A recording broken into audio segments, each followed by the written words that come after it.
What is up, DOT community? Let's get into another event rundown, this time for the Solo War Flame War. This event is live now, and it is featuring some of the all-new Titans, both within it and as well as for the buff. So it's got a few things to just kind of talk about as we go through the rundown. But the first thing I want to give you is, as usual, the actual event rundown for it. We've got, again, all UNAC themed, but when we're looking at this Flame War, again, being a solo war, which is what we now know is going to be the name for the individual soul events. Again, the other ones being alliance-based, this one is going to be all about you, which does mean that if you were to jump around, you actually keep your souls. You will not be resetting or losing your progress there. But let's talk a little bit about it. It's a 24,000 soul event, and let's just figure you've got at least a 1.2 boost in it, which we'll talk about in a moment.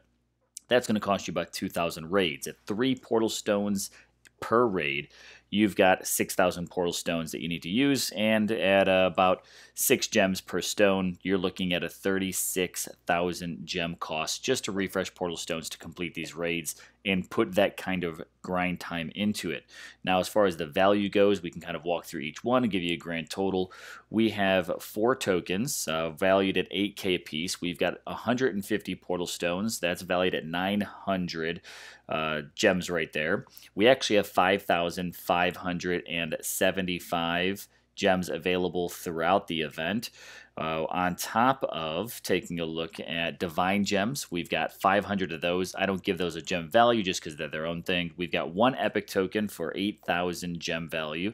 We've got 2 3-star XP relics, but we've got 2 2-star relics, 3 3-star relics as far as standard relics goes, about 1,000 a piece. You've got 6 4-star relics at 6k piece, so that's 40,000 gem value right there. And we've got 1 2-star, 2 3-stars, and 3 4-star Titans available throughout this for another 34,000 gem value added to it, which gives us a grand total of a 96,475 basic value to this event with all the milestone rewards that are available within it, plus the gems and so much more. Now, looking at it, again, it's a solo war, so you can use UNAC Titans to kind of help you out here. You're looking at this brand new Malcor Berserker Titan available. You can see some stats here of what he actually offers. 90% fire damage to him, 180% Imperial damage, 88% Imperial armor piercing, 180 gren damage, and 88% gren AP, because he is going to be buffing both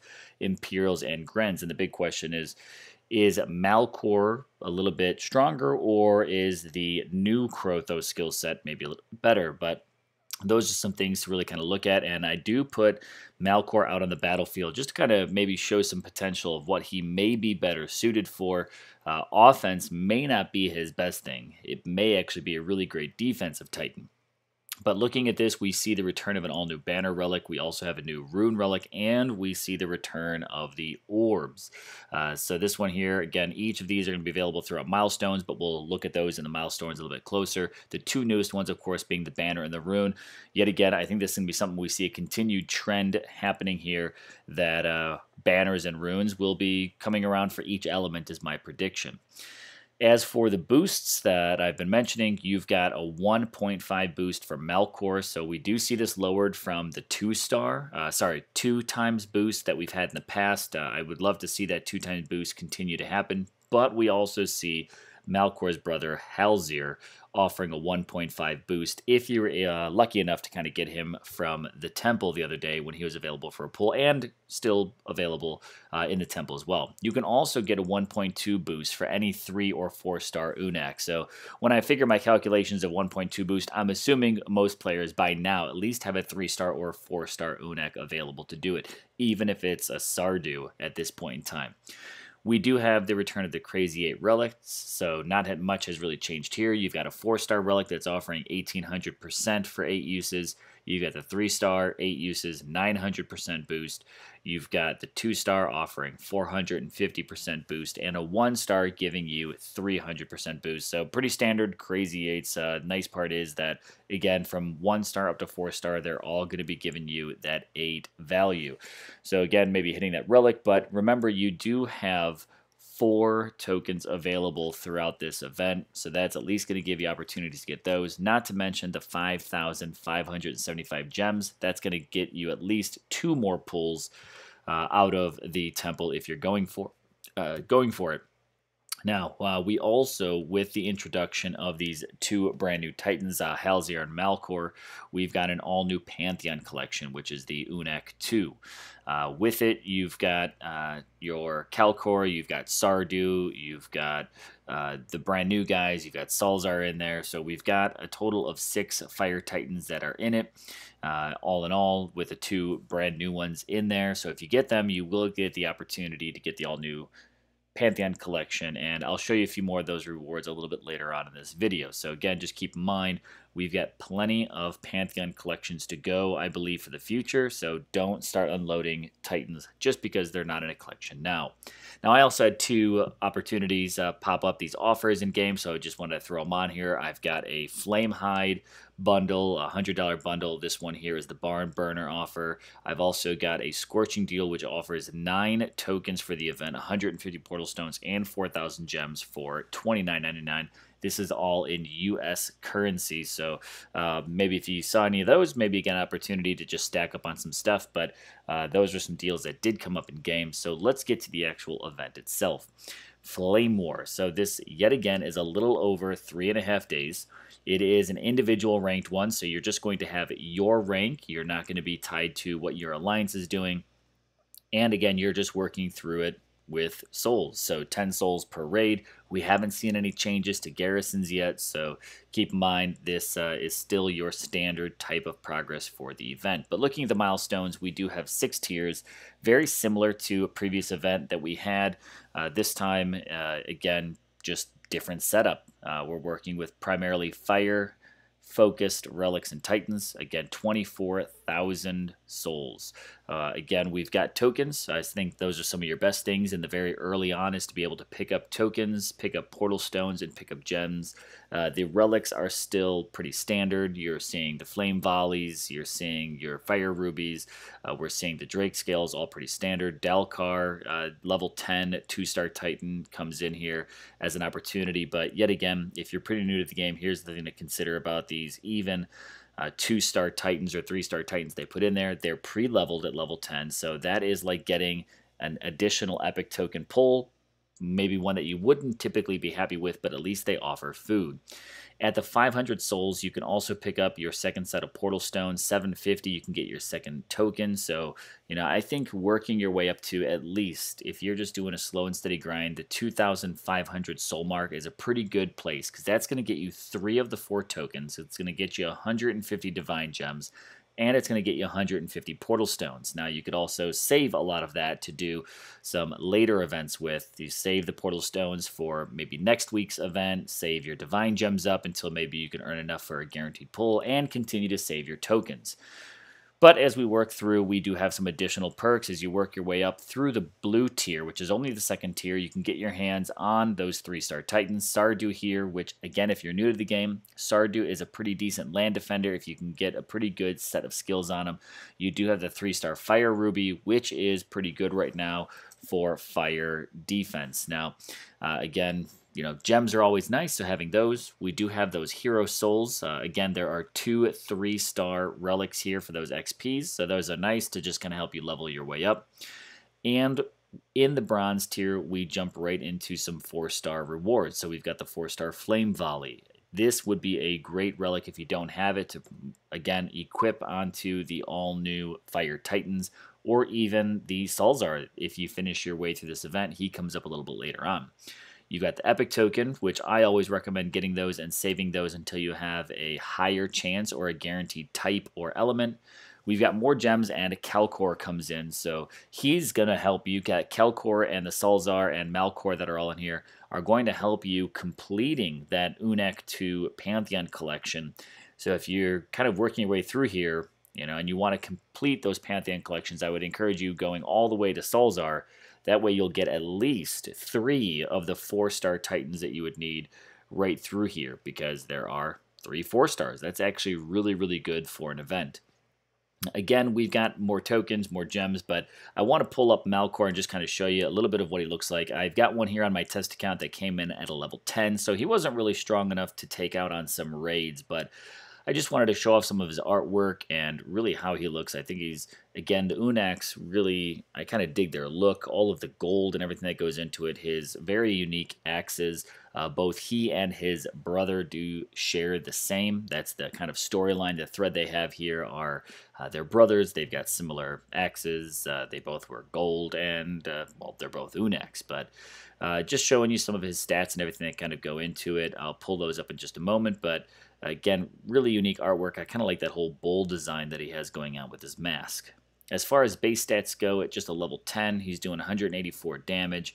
He's got 10% critical, 0 piercing, medium range, and medium damage area, and he's ranked 18 for speed, which really isn't all that bad for a Berserker. It's a little bit higher up there. I want to say Loki might be somewhere around like 20 or 21, so he's not the fastest, but he's, pretty much in line for Berserkers. As far as his defensive stacking goes, he's got 5% armor and no natural resistances whatsoever. I don't have any relics on him, so this is pretty much just how he comes.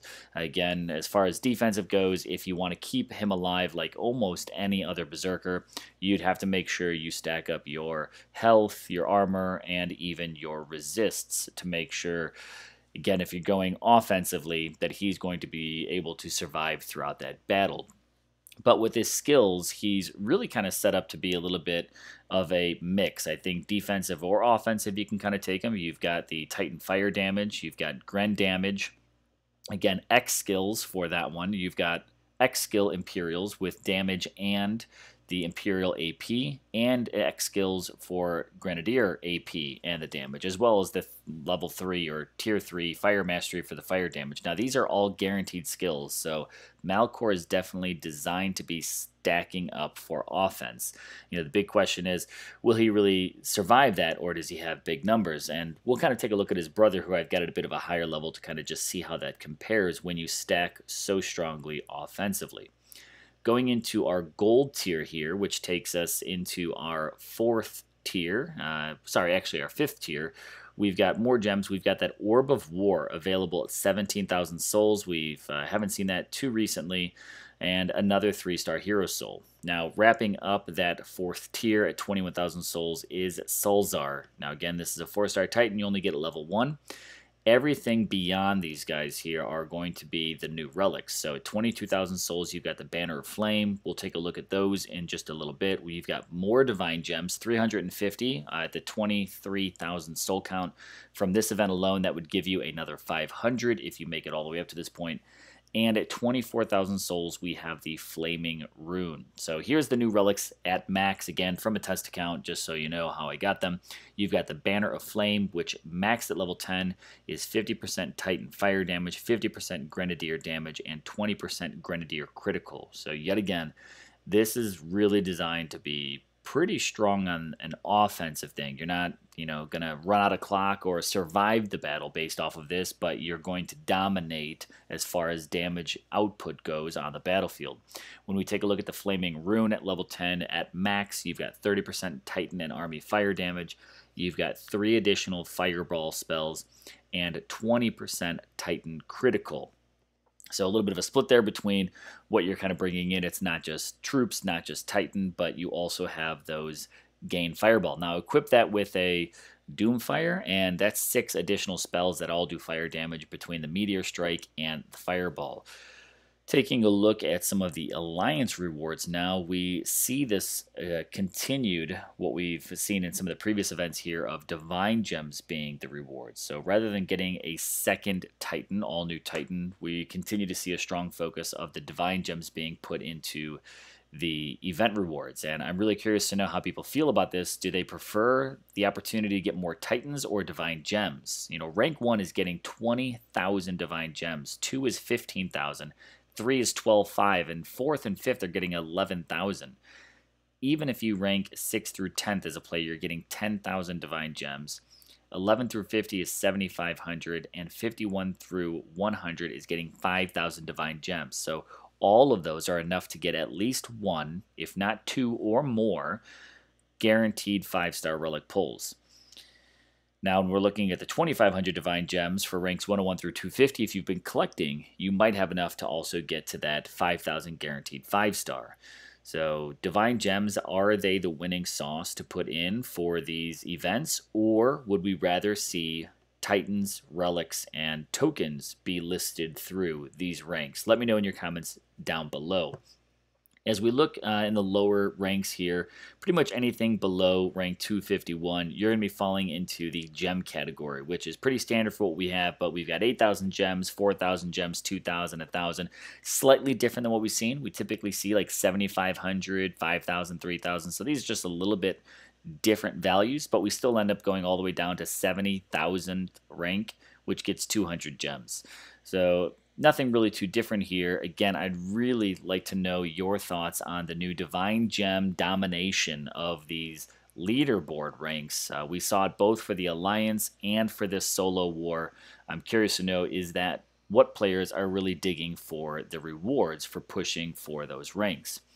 But let's switch over and actually take a look at one of the other new Titans, Halzir, which is Melkor's brother. Again, they share Unek bloodlines as well as axes. Now, these are the skill sets on Halzir that I had for testing. I got the Grenadier damage, which is a 2-tier skill for up first. I got Shrapnel Aura 2-tier, which is 36% Grenadier AP. So again, stacked heavily for damage here. I got the Aura, Sulfur Aura 3, which is 90% Gren damage. Shrapnel Aura 3 for more AP, and an Explosive Aura 3 for some critical. Again, all Grens. So this was kind of my big question when I got this Halzir is, those are some pretty impressive buffs, all focused around Gren damage.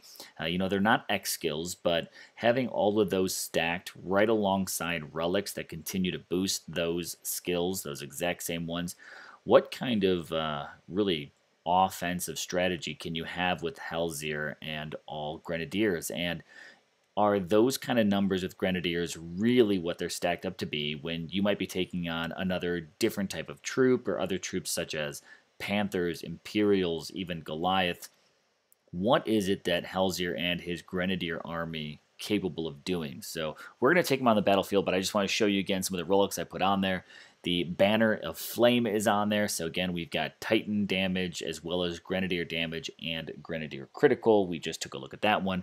I do have the Flame Burge on there. Again, level 10. We've got more fire damage, more Gren damage, and more Gren AP at 60, 40, and 30 respectively. Taking a look at some of the additional fire relics on there, I've got the Flame Arc, which offers a little bit higher Titan fire damage at 60%, but lower Gren damage at 40%. We also have more Grenadier critical at 20% there. Again, this is maxed at level 10, so you can get a chance to see what these have. The Flaming Room also equipped, so I'm going to be bringing in 3 additional Fireball spells. Again, we also know that it has the Titan and Army damage. The Orb of War, get a chance to see this 4-star relic, Titan and Army fire damage, Titan and Army resist against lightning, and Titan and Army resist against poison. Those are only about 24%, so nothing too much, but they could at least maybe help cap off, and I like the additional damage. The Doomfire, I'm getting 2 Meteor spells. I'm getting 20% Grenadier critical and 40% Grenadier damage, so yet again, the damage numbers are just being buffed up like crazy. And again, maybe actually a little correction. I think I said 3 earlier, but I'm getting 2 additional Meteor Strike spells. So with his numbers, he's doing 2.33 million offensive, ranged, focused power. That's what he's going in here for. All Grenadier. Let's look at the Grenadier stats with this. 10,224 for damage. Right, we've got 0% armor, 110% AP. I mean, those numbers are pretty high there, and 109% critical. So I'm pretty much guaranteeing 3 times damage almost every single time that I go in for those attacks. Halzir getting 30% critical. He's doing 13,371. And he's got the resist from the relic. Nothing too fancy. You've already seen the relics and his skills. So let's just kind of throw him into the battles. See what he does up against roughly half of what his offensive numbers are. And see, do Grenadier damage numbers. Can they dominate the battlefield when going up against a mixture of other different types of troops? I'm just honestly really curious. I'm not a strong grenadier player, so I just want to see just them alone. What are they capable of doing?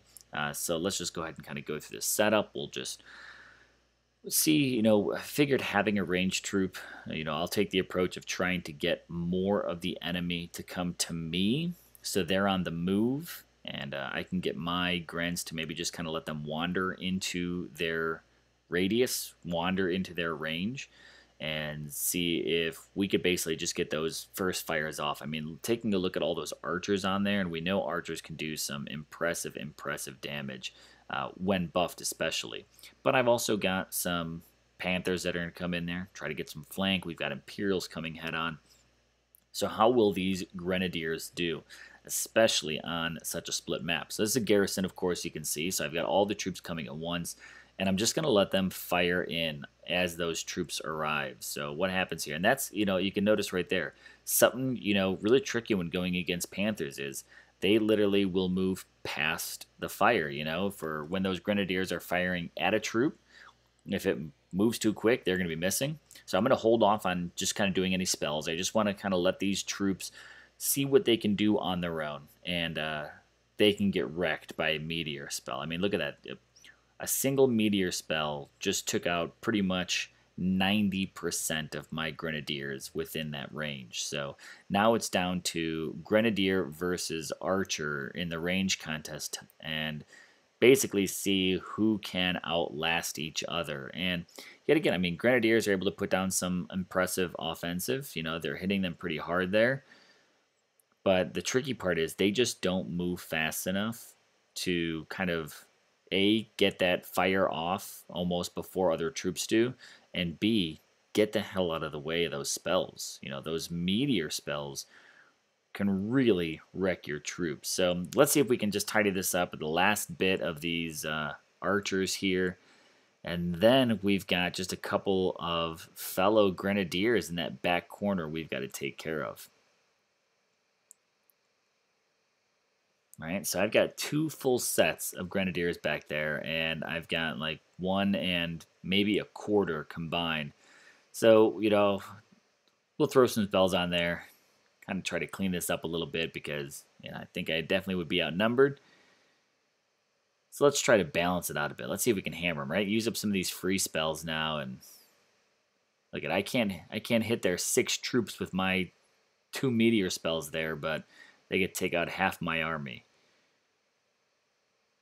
So here we go. Let's load up on some shields. Come on. It's like 10 versus 8. Basically, who can fire more here?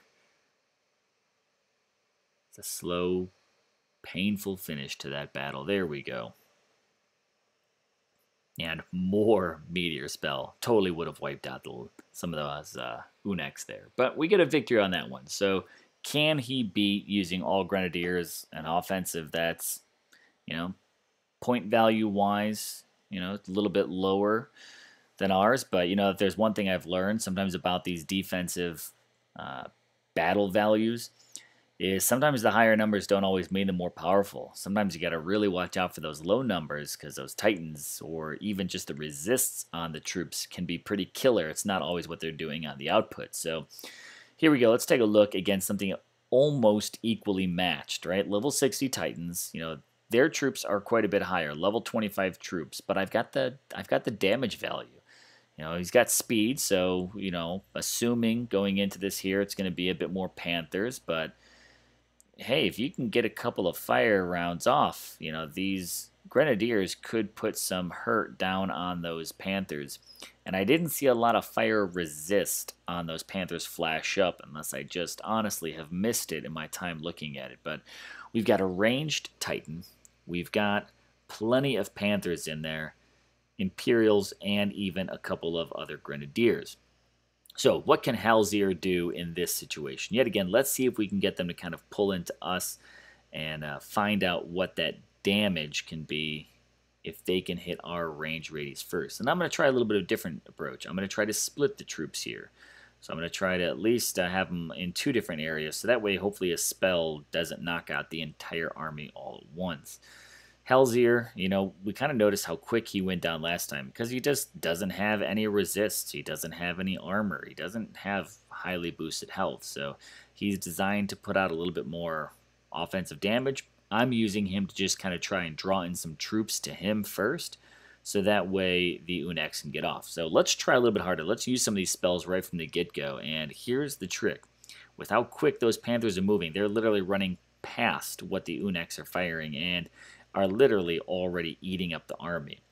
So yet again, looking at point value, this is one thing that I would just like to point out to players when using their troops. It's not always about the numbers. The numbers don't always mean what it is. There's a lot more strategy that goes into this. So just because I had the numbers to the defense, that does not mean that I was able to actually even play on the same level. Those Panthers ate me up.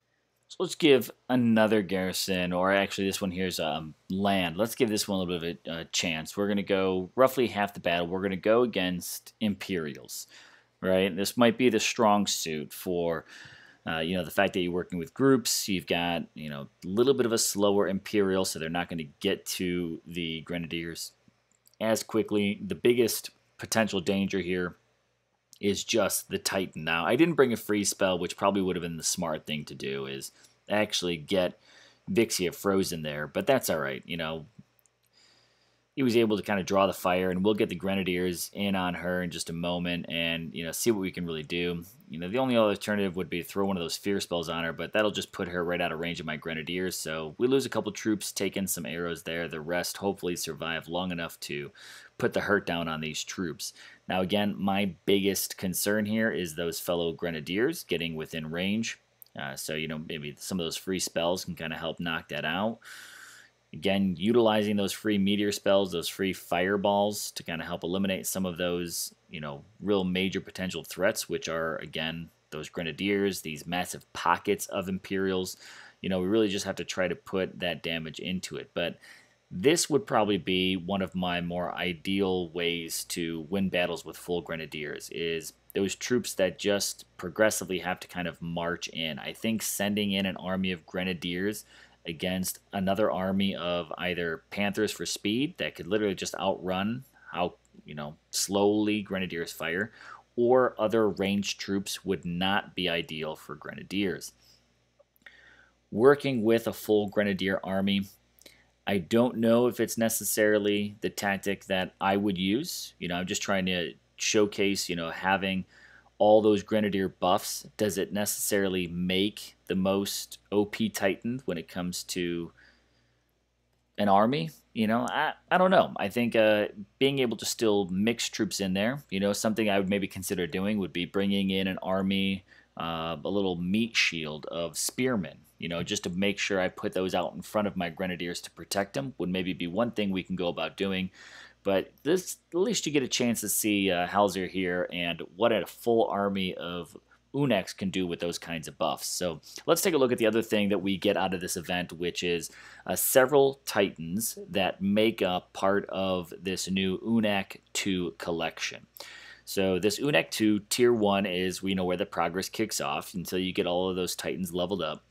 The relics that we see inside of here, again, being new, so of course you've got the green banner there, just a little point out. But we've got Kalkor, we've got Kazut, we've got Malkor and Sulzar there to the left. Next to Kalkor on the right, we've got Halzir and Sardu. So all these Titans now make up this new Unek 2. Tier 1, you've got a level 1 out of 5 2-star relic for the Fire Tome, which is Titan Army fire damage and a gain fireball spell. You can see that one maxes at that one spell.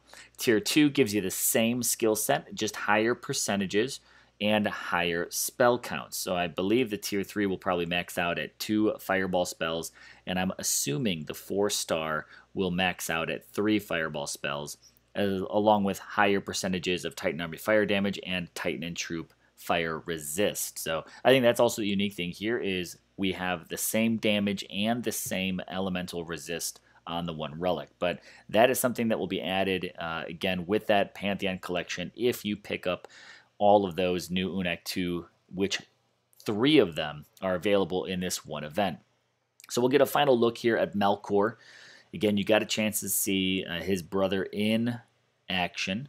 Melkor, being a little bit different, has the first skill guaranteed buffing himself, 2 Unak X skills, and 2 Imperial X skills. Again, the skills you actually see and saw on him earlier in the stream here, they are all guaranteed. So it's not different X skills, it is these exact skills that we saw earlier that are set. So let me know what you think of Melkor and his brother, along with this overall brand new event. Again, the Flame War Solo War event. Again, let me know your comments down below. Love to hear what you guys think of the direction these events are going in. Everything from soul count to rewards and even the titans and skills that we're seeing being put together. Once again, I'm Jaeger, fighting with the Sanctuary Alliances in Dawn of Titans, and I'm signing out.